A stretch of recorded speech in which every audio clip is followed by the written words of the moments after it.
Hello, greetings and salutations. Welcome to episode 56, I believe, of this podcast. And today, we are covering Hot Fuzz. How are you guys doing? Oh, I'm excited. All right, I just watched Hot Fuzz. Yeah, Yeah, that's very about good how fucking movie. that's how I feel. When the second the movie ended, I immediately was just like, guys, I fucking love this movie. Yeah, like I've heard every single fucking joke 100 times, and I've laughed 100 times. I See, I was trying. That's why I spent the whole time muted, and I was just quoting so many of the fucking moments. Yeah, no, I'm glad you stayed muted. Anyway, because I know your punk ass was doing, because I kind of was too. But yeah, no, Hot Fuzz. It's a second movie in the Cornetto trilogy. Instead of being about zombies, it's about cops. But instead of zombies being the bad thing, cops are the good thing. Starring Nicholas Angel, a character. Police Constable Nicholas Angel. A super badass copper man who's unfortunately played by Simon Pegg. And every time I watch that intro, I'm like, oh, I can't help it. He looks too sweet and innocent. Like, I can't take it seriously. Especially the fucking bike part. Oh, well, advanced driving He's got, and advanced cycling. It's just how the intensity he's of also it. got the record for the 100-meter dash. And I'm like, really? Receive the baton of honor. Well, yeah, he's against going other British guys. I mean, come on. It's fair, but still, They're he's not exactly fucking, sportsmen. he's literally a fucking foot shorter than all of them. Like it's so cute when he's like lined up with them at the last shot of that. Like he's got the baton of armor, and like all of them are like a head taller than him. Anyway. I actually really liked the soundtrack for this movie, especially for that intro. Doo doo doo doo. Yeah. Yeah, I never got to the vocals. That's part that always bothered me because there's vocals in that fucking song. I think the music that plays during like the final action scene, I noticed like is it just me or does it kind of loop for the most part? It's one of those tracks where it's kind of the same I don't. few. It's literally background music. Like, yeah, fair enough. I'm not giving it like shit. I'm just noticing it. It is background music, but I think Wyatt, you do have a point. I'd have to like listen to it again, but I'm pretty sure it does loop over. I do know at the very least you hear that just like at least over and over. It's like that's at the very least a recurring bit. Let's. I love this movie. It's pretty fucking funny. Like there's a lot of joke setups and all that shit. It's just like everything has a payoff. Like almost every single line is repeated in the movie at one point or another in a really clever way. Yeah, if somebody asked me what's the like screenwriting basics, setup and payoff, I would point to Hot Fuzz. To me, it's the definition. Very much so. Fascist. Including practically any like sort of introductory thing was used for when they had the final meeting. It's like they said that she was 57 when I'm actually 53. He was an extra in oh goddamn, I forgot the shows. It was like he was a cadaver in Hot Pursuit. It's like, yes, I know. Yeah. There's something so like what always tickles me is the fascist lady, fucking with her machine gun.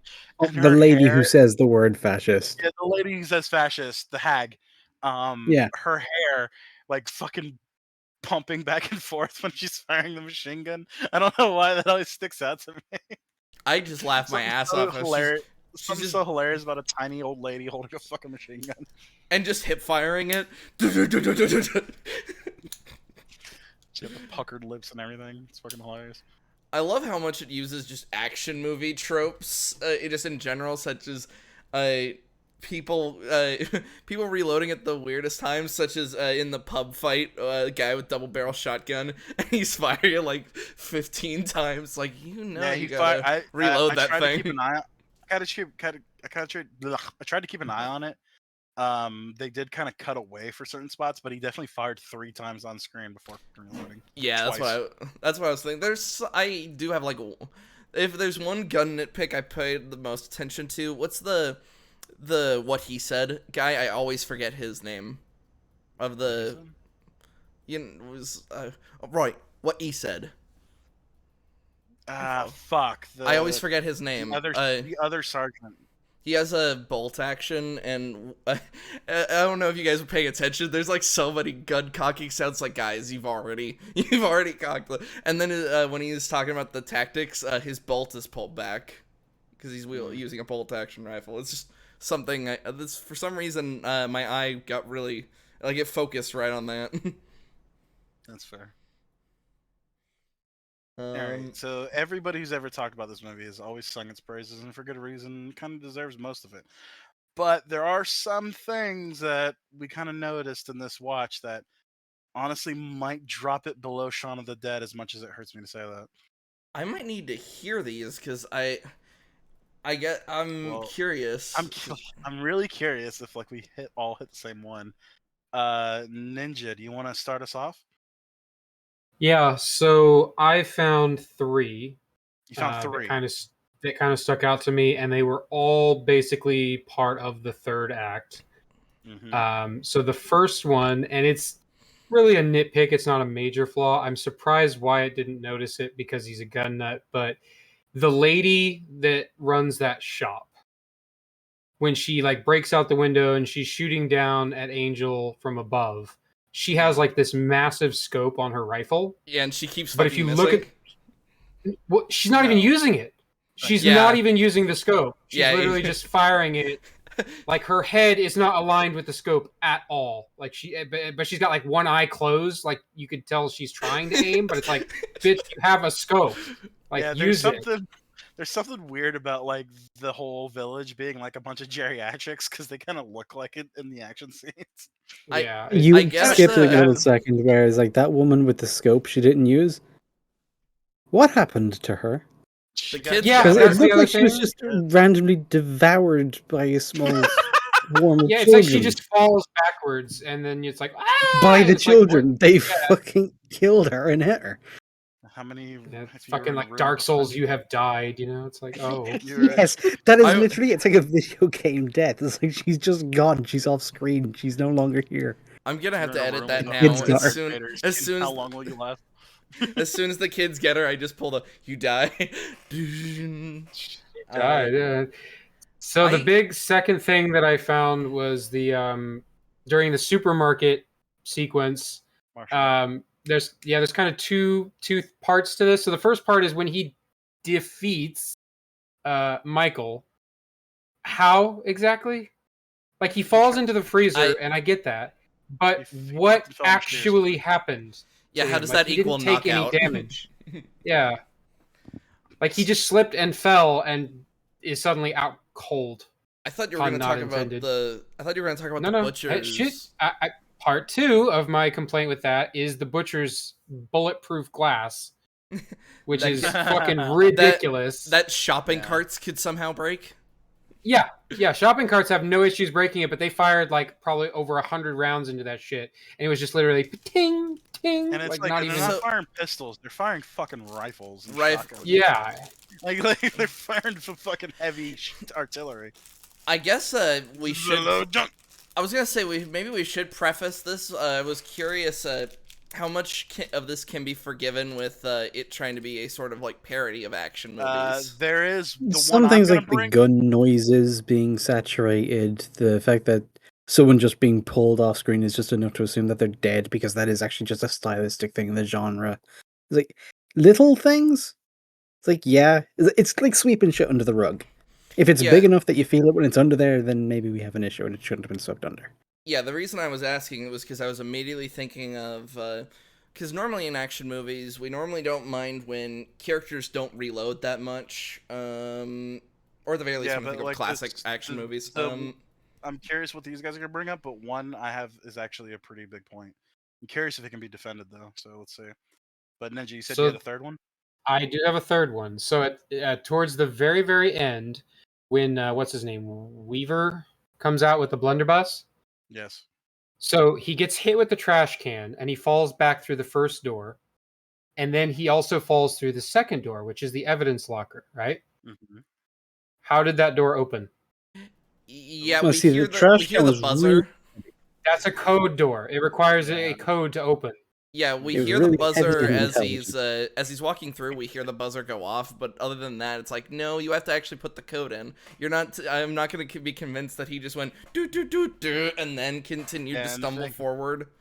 And we did see the code be used when Sergeant Angle went in and started grabbing all the shit. I guess I would have the flaw of you're telling me Danny fucking survived that blunderbuss. You're telling me anybody survived that? No, the fake station out blowing death up towards the end is kind of like that's the big one everybody kind of catches onto. Yeah. Because even though it is like a thing of the genre, it is also like, come on, you're supposed to be better than this. Yeah. Well, that, and once again, the fucking building explodes Yeah, outwards. none of them survived. And then they only look like cartoon characters. Nick Angle, with his stiff hand, is like fucking blank in the middle of that explosion. Well, you see, here's the thing. If you're beating a girl to death and she lets off a grenade, you'll get a hurt leg. You'll only get a hurt leg while the person holding the grenade will be on the verge of death. On the verge of death, but of like mysterious internal injuries somehow. Hurt feelings. Yeah, really. I did actually rewatch Arcane with some people I was showing it to, and I still really like it. There are many, many strong things about it. Yeah. And yes, flaws. But I still think it's very much above average. That's fair. So, Slur, can you bring your issue of the movie? Okay, so Sergeant Angle has just had his entire revelation about everything that's happening, and his friend fake betrayed him and told him to go, don't come back. It's like, you can't change Sanford. Just live your life and just be grateful. And he's in the shop and he's thinking about it, and he's like, no, fuck that, I'm gonna go back and I'm gonna be Hero Man. And we're like, yeah, because he bought some sunglasses at night. But then the next day he arrives, and then there's a farmer and his mum who is obviously packing. We were told this. Yes. He takes them both out, and as they're cuffed on the side of the road, the farmer asks him a very important question. What are you going to do? Are you going to arrest the whole village? And then Sergeant Angle says, not exactly.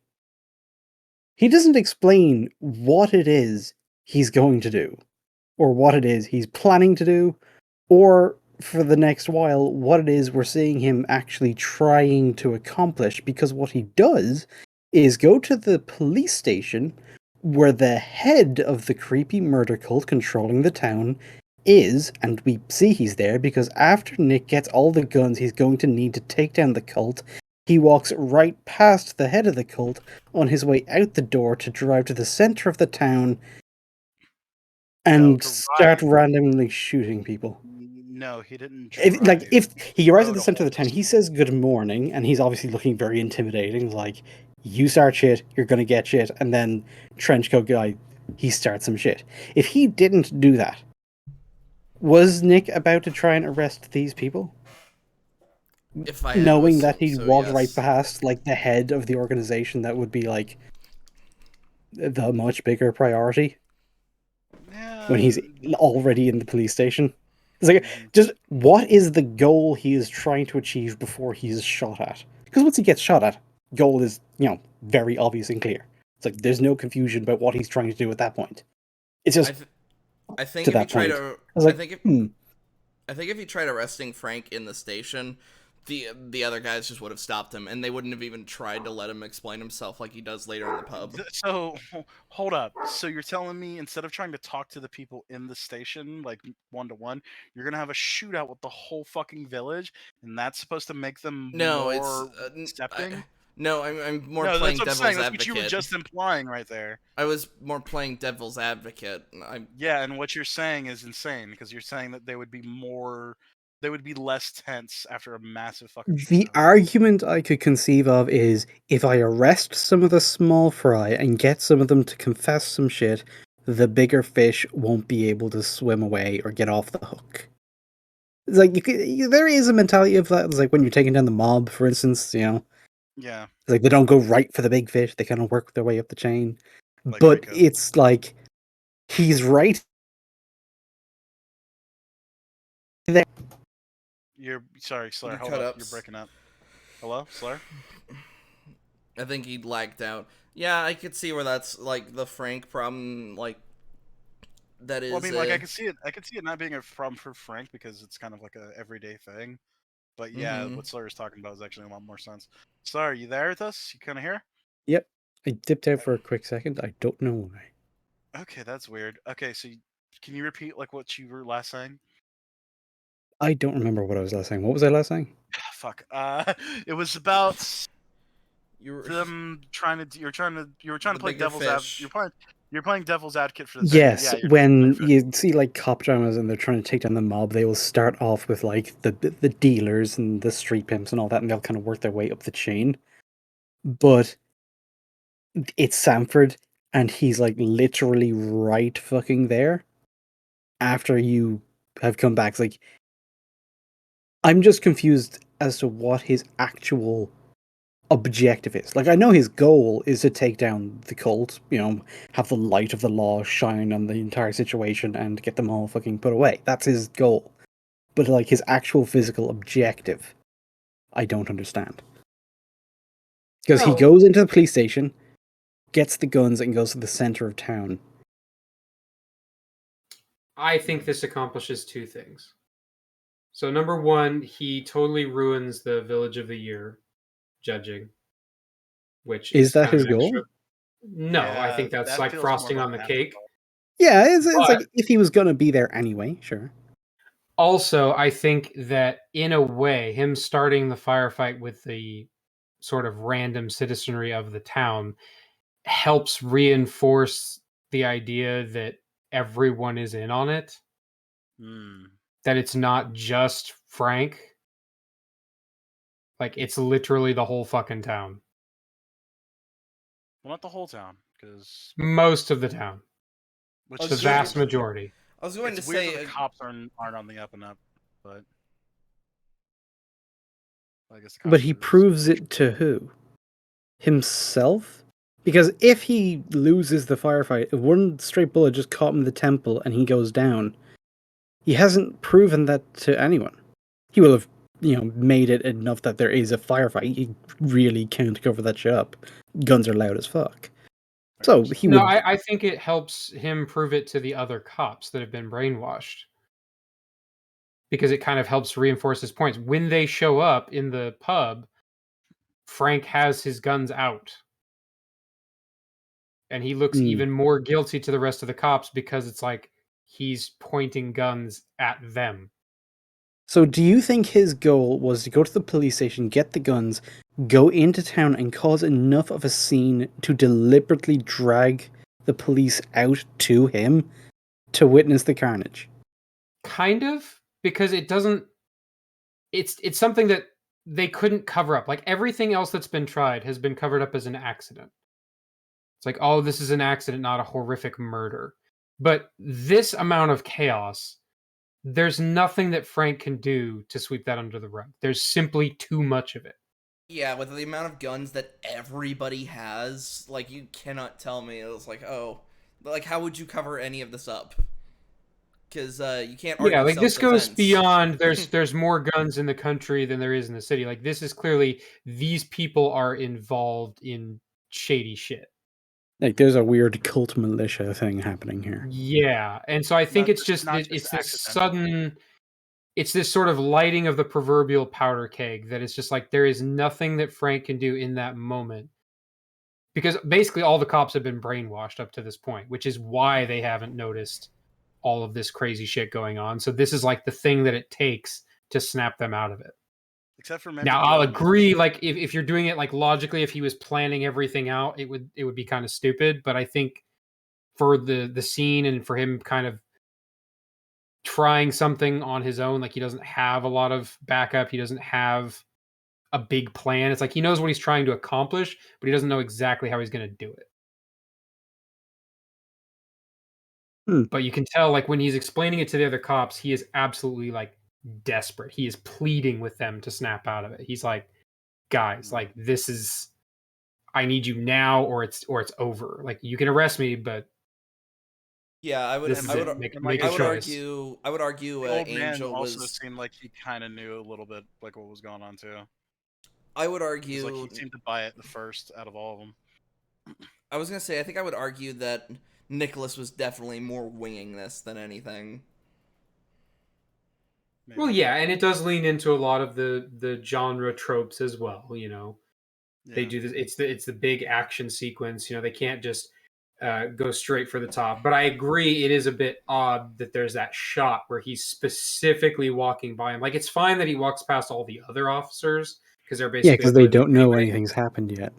Right, but they specifically show him walking right past Frank's office with Frank in the office, and it's like, that was a bit much. And on his way out as well, so he had all of the guns on him. Oh You yeah, could see he's like built like a tank, like fucking walking out of the fucking thing. yeah. He had the fucking shotgun angel wings. Yeah. I was going to say Nice another setup payoff. The twin receptionist people. Nobody. Yeah, The that guy twin was never reception- informed that we had a mounted division. Nobody told me nothing. No one told me nothing. That's Bill Bailey, by the way. Fair enough. Does he have a twin? No, both of them are just him. Fair enough. Oh, that was the One that was just has the some messy hair. that was just some magical CGI stuff of him in the same scene. I don't care how many times it's explained to me. That shit's just fucking sorcery. I don't get it. I could actively show you how it's done, and you'll just be You like, could actually "Magic!" show me the green screen, and like I could be sitting behind the fucking director's chair, watching the guy do one scene and then play the other role, and I'd still. And then Yeah. and then be in the editing room watching like the footage be put together. You're like, I just don't. No, that's not how the this is guy done. grabbing my fucking face, like squishing my face, going, "I'm only one person." And I'd be like, "Nah, sorcery." Yeah, you You did some you shadow fucking ninjutsu flipped it shit. on a fucking computer program. Nice try, witch, and It's make with the the- fucking anime titties. I was going to say it's the look like- smite bunny hopping. You just it's like no, it makes you go faster. All right, so was that the only one? Well, that was kind of my big thing. The other is just, the kids savagely beating that woman to death off screen, and all the fake because out death one- at the end, which like I said, that's the one everybody kind of points at. Fair enough. The kids beating up that store owner, all because of the whims of a cop who gave them all a bunch of spray paint. Yeah, with naught but a head gesture, he made them all into brutal, savage murderers. Well, it's weird because like the way that she falls backwards, it's almost not because there's somebody in the room. It's like the noise caused her to fall backwards. Because you hear the beeper go ding ding ding ding ding ding, and she goes ah! And she just falls Yeah. back, and it's like there's no way the kids made it upstairs in that Yeah, time. yeah. Wait, they hold on. fucking- Did the violation of the rule, like, is that summoning her? And that's like what it Yeah. looks like when No, she it was doesn't summon her. It whisked weakens back her. to her fucking summoning circle in this shop Yeah, because she- the law has been violated of the number of children. She was yanked back so hard that it's like only a harness could have done that. You didn't even see hands, actually. You didn't see anyone grab her. She just went, whoop! I was like, I love that thing is like where it almost happens and then goes into slow mo, and you just get like the fucking GTA wasted. Well, that's why I wanted to bring up like how much of the like normal action movie forgiveness stuff are we willing to do? Oh, I Because still it think is it's so good. consistent throughout the movie, I think you can actually forgive quite a lot in terms of its logic. Even down to like the way people talk. Some people in this movie don't talk like people talk, The greater good. but it works for Sanford. The whole town has that vibe, so Mhm. yeah, it is internally consistent. Mostly. Mostly. The fake out everybody death at the end is talks in pushing it a wordplay lot. and innuendo. Mm. And all right, so Ninja, you got your 3 out, right? Yep, I got Yeah, my that's 3 all out. mine. All right. So mine, like I said, I have a feeling it can be defended, so I'm willing to hear you guys out. I mean, mine Uh, was. I'm actually really happy with the answer to that one. Why did Danny stab Nicholas Angel? I actually have didn't. no. I have no Because answer to if he this. didn't fake kill him, they were going to real kill him. They were going Yeah. to slap him on the wrist because he doesn't know nothing about no skeletons. No, they were The- going to kill Angel. Yeah, They had But- already well, tried yeah. once. Yeah, But but, how- Danny doesn't know they kill people. He specifically said he doesn't. He thought everybody was slapped on the wrist and sent on their way. And what did He Lurch? doesn't know that everybody there is a fucking giant murderer. And what did Lurch Yeah, he say does. or do? No, he says he doesn't know nothing about no skeletons. He thought literally the line is, I thought they would just slap them on the wrist and send them on their way. It's literally. But what he had says. already seen Lurch. Yeah, that's what I was going to bring up. I was going to ask, what did Lurch say or do to convince Danny to go to the castle with him and sort of play along? I'm curious on this one as well. I don't think Lurch convinced him of anything. He says 2 words. Well, right. I think Then Danny went on his own, and what he saw was basically this entire group of people about to kill his friend. They had already drawn their weapons. At that point, it's pretty easy to put 2 and 2 together, even for somebody like Danny. They were going to unalive him. So he figures, I'll get to him first. I'll make it look like I killed him, which again was something that was set up earlier Right. with his little blood trick. So he fake stabs him, gets Also, him this out week- of there. Also, the notepad saved his life more than times than he can count, and it literally saved his life at the end. So it is a little bit of like a reach because it's not super well explained, but I will give it the benefit of the doubt because it is foreshadowed. But yeah, I said, it is kind of an odd line. It's a line that he says that he's like, they slap him on the wrist and send him on their way. It's like I said, it's I think that's what he thought. Like the way he's saying, I have to. Yeah, but I'm saying, so it's like it's weird that he still thinks that when he saw them about to murder his best friend. No, he doesn't. He's saying that's what he thought. Past tense, before tonight. Like this is the night that changed everything. This is the night he finally saw it for himself with his own eyes.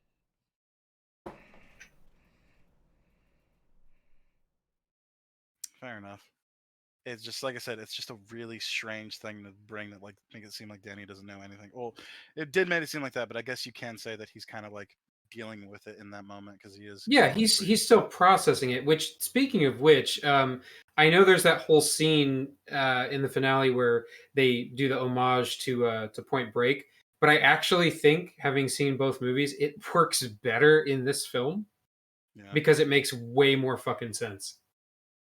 Like Danny not wanting to shoot his dad makes a ton more sense than fucking Keanu Reeves not wanting to shoot Patrick Swayze. Like, fuck off. Bank robber, yeah. Because he loves him so much. He loves him so much, he just can't bring himself to do it. I was about to when Slur was talking about the him going back to London. I was trying to put that. I was trying to work that into his explanation. It's like, so he's got to go back to London. Murder. Change the fucking record. Thank you, Andy. I think he's got something there. Oh, there was another thing I kind of noticed too. Is like the hedge trimming thing. When he was talking about he's when they mentioned the hedge trimming thing, and then they go to see the sea mine, and then they jump over. If you notice, they jump over a hedge. Right. So it's like it's almost as if him cutting that hedge like helped them didn't save their lives, but helped them jump over. Yeah, actually, And, you mentioned like it. I said, Although we don't know that that's the hedge, do we? Yeah, we don't know. No, if it said that's that hedges that don't belong to him. So those, those hedges have to. Yeah, that's specifically what it's there for. He's been trimming hedges that don't belong to him. Yeah, it is neither And confirmed his nor explanation is, I denied. only trimmed it because it was in my view. I don't know what he's moaning about. Okay, what? Boom. No, you really in my view. I don't know what he's moaning about. I kind of wanted to. The goddamn Lannisters send their regards. I kind of want to invite Tom on, just be like, "Hey, is that real?" Oh, I can already tell you that's extremely real. That Half is my extremely family's real, from that yeah. part of England. Because The West like I know, Country. It's wild. because I've heard And the most real thing is the woman in the pub. Because you're right, you are my lover. It's like my dad grew up around people who talk exactly like that in Cornwall. I had a whole conversation with Asa actually about that. We had a whole conversation about just the different accents of England. Right, you are my love. Dude, that shit happens here. I don't know what you're I talking was about. gonna say, yeah, like fucking. Have You ever been to Maine? I was gonna say, you ever heard of Newfoundland? Like that's Canada, but you ever heard of a Newfoundland accent? It is the fucking. It is just Oh, as dude! intelligible. At some point, I'm gonna show you just like what different parts of Ireland, and Ireland is smaller You already than did. the area occupied by most American cities, and Yeah. wild. No, sorry, you already showed me like what the different accents. There was one accent that just was just straight up gibberish. I think you said it, you told me it was like like far out in the country. Yeah, it's the equivalent of your man with the hedges. Yeah. You need a hell, translator for your translator. Some dog we need. Yeah, no, like fucking Boomhauer, like legit. I know fucking three Yeah, motherfuckers. literally exact same I concept. could call 3 motherfuckers right now who sound exactly like him. So good luck. And it's all over the world as well. It's like you pick anywhere on a map, it's just like fucking Roscommon in Ireland. You go to Roscommon, you will find a man who is so Roscommon that he can no longer be understood by anyone else. And you can go to like Tennessee. There are people who are just so Tennessee, no one else can fucking get them. It's like, Max, you brought up the Boomhauer, and I immediately thought of the episode where they become volunteer firefighters. And from Boomhauer's, for God's sake, Hank, act like an adult. where he just talks normal, because in his mind, that's just he is talking normal. Right. It's funny as shit. Where he's like, man, nobody fucking understand me. He's like, motherfucker Levi, I don't understand you, bro. Anyway. So yeah, what else was there? So the good, the bad. The good is just everything about the movie. It's all fucking great. Bad is some of the fucking weirdisms. Yeah, shit there's like a with, couple of little bits here and there, but all of it is very easily forgiven. None of it brings it down. yeah. Not really. So Still enjoy this maybe the movie fake out much. death a little bit, but like meh. Yeah, I It's like still enjoy down this from a movie. 9 to an 8. It's like at worst. Jesus Christ. Yeah. I still enjoy this movie way more than Shaun of the Dead. Though I think Shaun of the Dead actually might be the better movie. I do actually hold them on fairly even playing fields. I think they are Yeah. about as good as each other.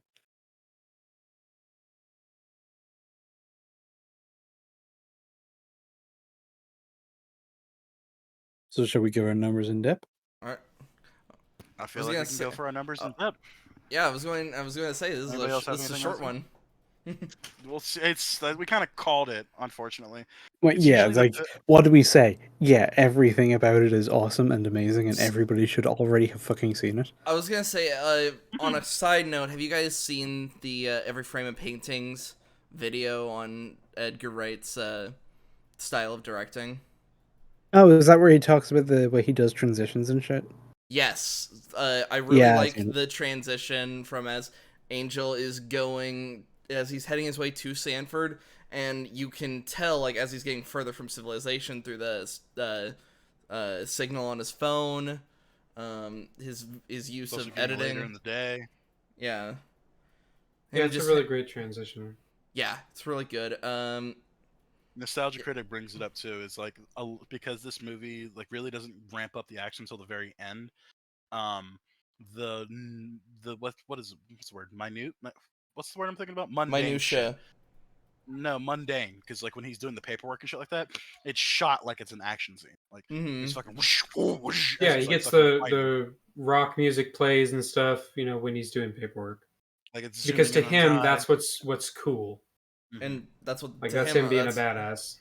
To him, that's also what the job is about. And apparently, a lot of cops fucking love that shit because apparently that's the realest shit in literally any action movie is the fucking cops' paperwork.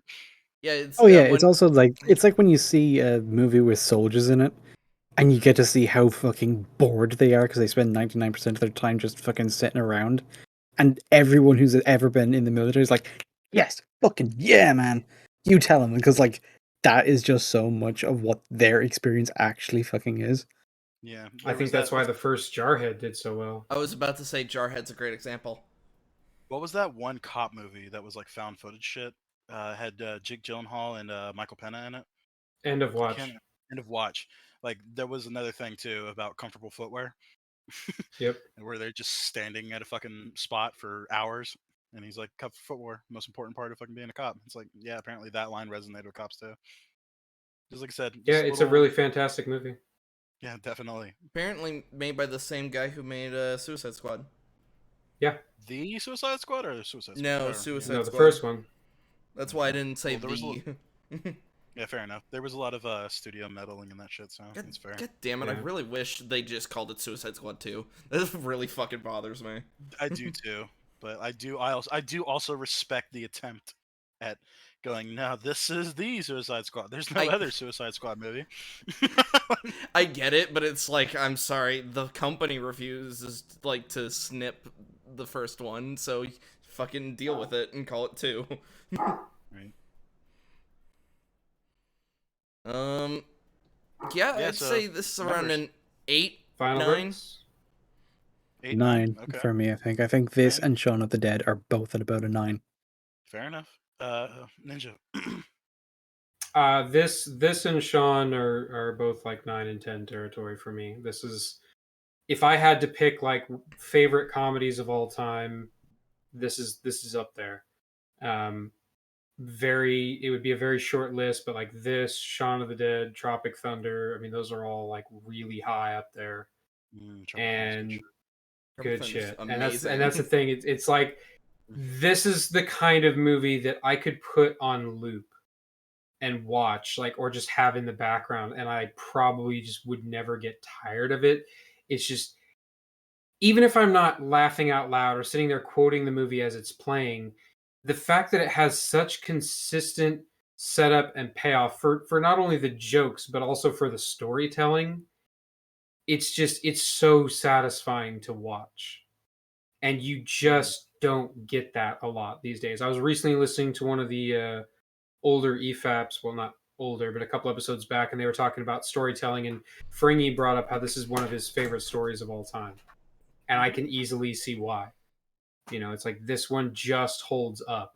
Like you said before, you know, you'd seen it 100 times, you've laughed 100 times. Like, it's that fucking good.